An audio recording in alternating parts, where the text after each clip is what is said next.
ニュース見てたらここすごい好き。大阪に鹿。何しに来たのか。近所の人。何しに来たんやろな。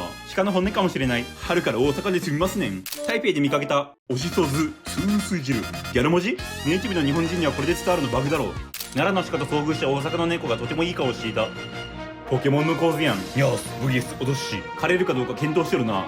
券売機で海苔3枚タップしたら10枚かける3だったらしく、バケモンみたいなラーメンできた。店員もノリノリで並べてそう。もう天気図の台風やん。うっ血してるアンパンマン何回見てもおもろい。小豆の量多いんちゃうの？紫芋アンパンマンですね。